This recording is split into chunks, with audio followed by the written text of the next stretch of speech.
My bad, guys. My phone overheated, man. You know how it is. It's springtime. It's getting hot. Dang iPhone, be bougie. Don't want to act right in the sun. So, but yeah. So you have your the cost per mile, right? You'll have your cost per mile, and you'll have what the rate for that lane is paying. So when you have that 30-day average, that'll give you the baseline of what you need to negotiate. Don't negotiate your cost per mile. No, that's just in your head that you know, okay, yeah, that's my cost per mile. I'm definitely never taking anything less than that.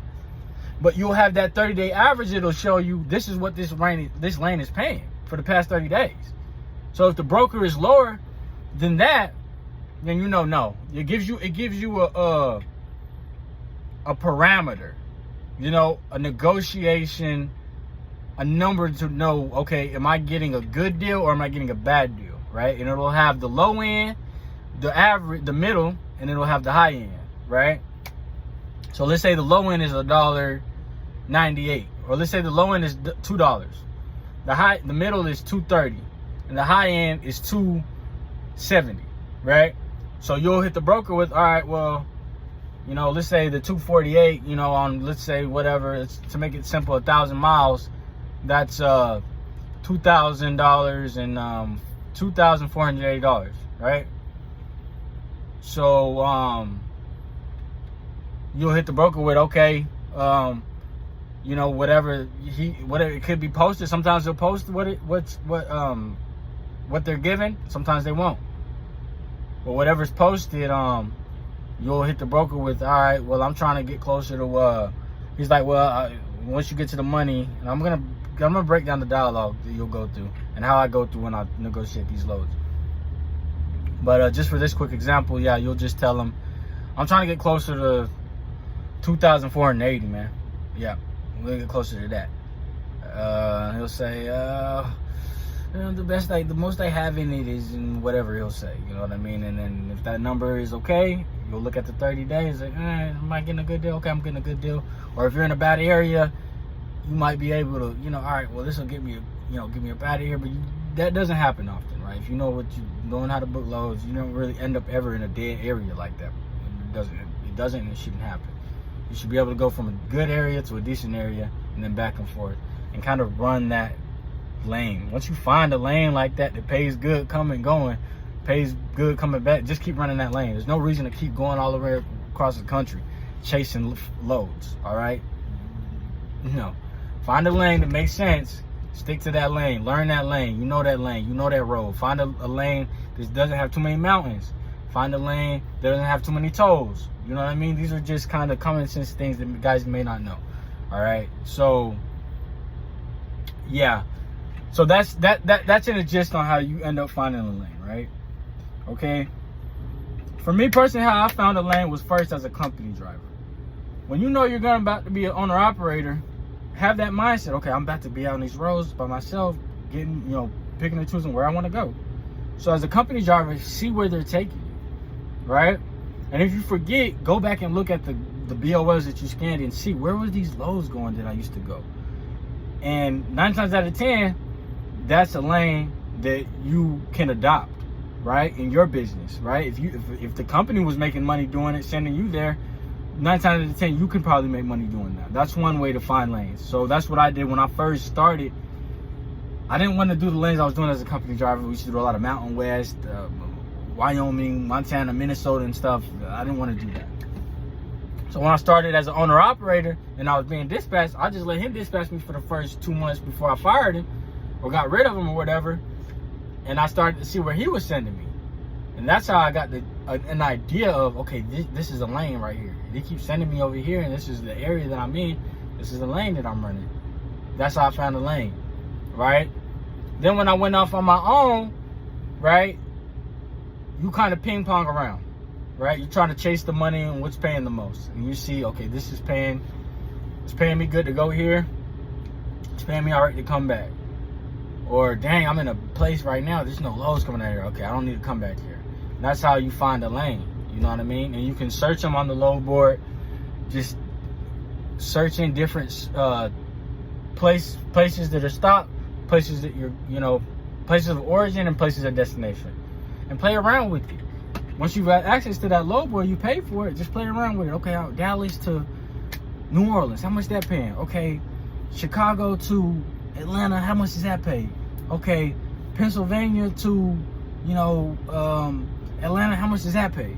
All right, Pennsylvania back Atlanta back up, how much does that pay?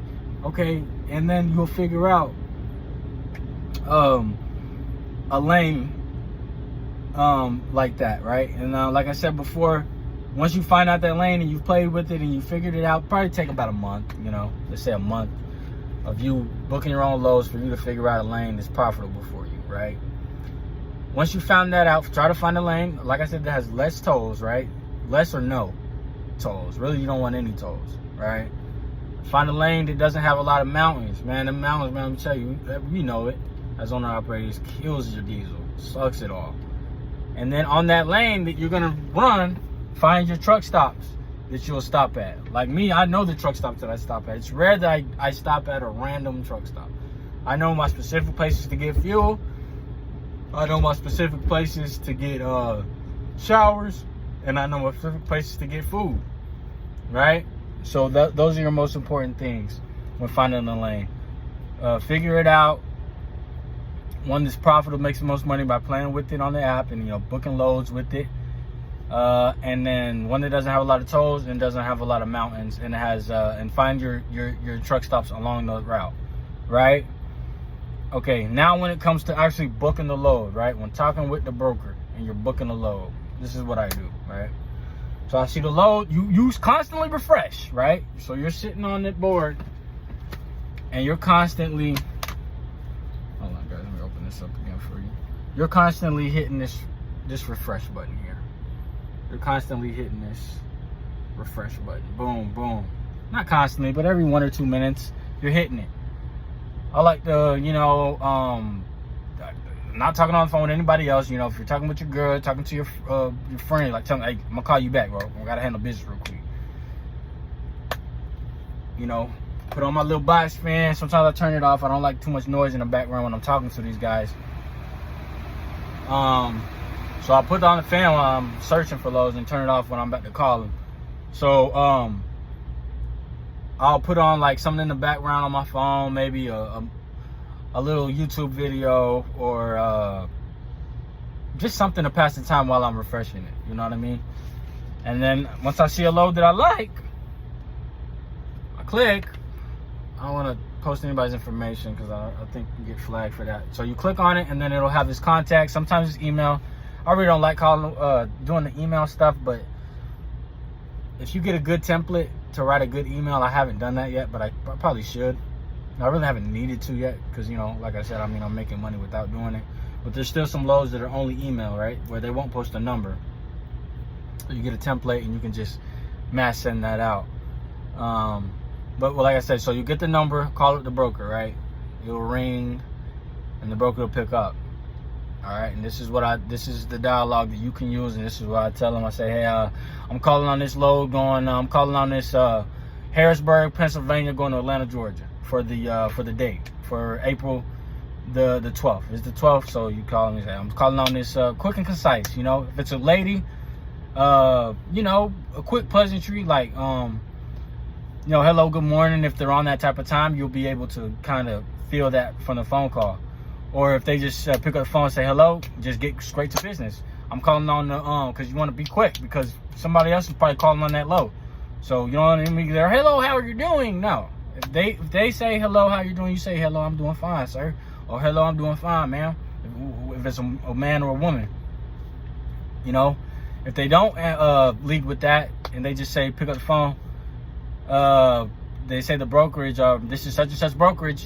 This is John. Yeah, I'm calling on that Harrisburg, Pennsylvania, Atlanta, Georgia for the 19th. I said, oh, okay, yeah, we got that, sir. Harrisburg, Pennsylvania, going to Atlanta, Georgia for the 19th.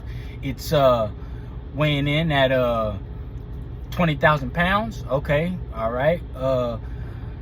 It's picking up in Harrisburg at this time to this time, right? From whatever time to whatever time. It's dropping off from this date from whatever time to whatever time, okay? And then after we get the pickups and the dates out of the way, the pickup times and the dates out of the way, we'll go to the commodity. All right, what is it? Okay, it's palletized rubber stamps. Okay, okay, is it delivering to a warehouse? Is it going to a job site? You know, these are the questions that I ask, right? So, boom, I've jumped. Let's say if it's all on me in my court, he's not leading with any information. All right, to make it simple, you call. All right, do you got the load going from such and such place to such and such place for this date? He'll say yes. All right. What's the weight on the load? That's the next question you'll ask. He'll say it's 25,000 pounds. Okay. What's the commodity? What is it? Right? Oh, it's palletized, whatever, rubber stamps. It's on pallets, or it's floor loaded, or whatever. Okay, it's not floor loaded, it's on pallets. Okay, yes. Then you'll ask him, I think, what did we go through? Let's see. You know, I'm going on top of my head. So we've got the weight out the way. You got the pickup times, the pickup locations, times out the way, and dates, the weight, okay? And then we've got the, let me actually look at one to help me refresh. I don't know why it's blank in my mind right now. Okay, yeah, my tablet has to connect to the hotspot. So yeah. Weight.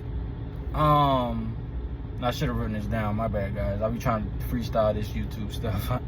I should probably take it a little bit more serious. But so yeah, pickup times, locations, weight, the commodity, right? If it's food or something, you ask, where is it going to? A distribution center? Because, you know, drive-in, we got dry foods too. So, yeah, okay. Does it require a lumper? You always ask that. Does it require a lumper? Or do you guys pay for it? Yeah, we pay for it. We got 24-hour service. Just call us. We'll pay for it. Or you can pay for it and we'll reimburse you on the rate. Okay. All right, boom. Now for the most important thing, the money, right? You've gotten that all out the way. You've got the weight, the commodity, the pickup locations, pickup times, the pickup dates. Now it's the money, the manyan, the moolah, right? So you'll tell him, usually I've heard that negotiating is better when the person the person who isn't you leads with the price first. You're in a better position to negotiate, is what I've heard. But either way will work, I think, you know. So sometimes I try to make them say what they want, like how much you got on it. You know, sometimes it'll be posted there. If it's posted there, then he'll say whatever it's posted there is what I have. I was like, okay, if it's posted for $1,500, I'm trying to get closer to $1,735. All right. And then sometimes you'll go back and forth. All right, $1,735, and I can give you $1,680. All right, if that's what you wanted, if that's what, you know, it's a fair rate from the 30-day average, you say, yeah, I can get that done for you for $1,680. But usually when they'll leave with a $1,680, I'll tell them, can you give me 50 more bucks, man, for a hamburger at least? You know, you kind of make a light of it, you know, not a serious, like, can I get 50 bucks for a hamburger, man? No, just, you know, you kind of, you know, hey, can I get another 50 or 25 bucks at least, you know, for a drink, cold drink? It's hot out here, man. Okay, I can add another 25, you know, or sometimes, no, man, I only got 15. Obviously, they don't only have 15 more bucks in it, but if you ask for that extra 25 on top of what you've already negotiated, that 25 adds up week after week. Imagine if you do that 3 times a week, that's 75 bucks. And if you're out for 4 weeks at a time, you do the math. 75 times 4 over the course of what? Let's say as an owner-operator, you work 10 months out the year. You take off 2 months. 8 weeks out the year you take off. You work 10 months. You do 75 times 4 weeks times 10 months. You do the math. That adds up.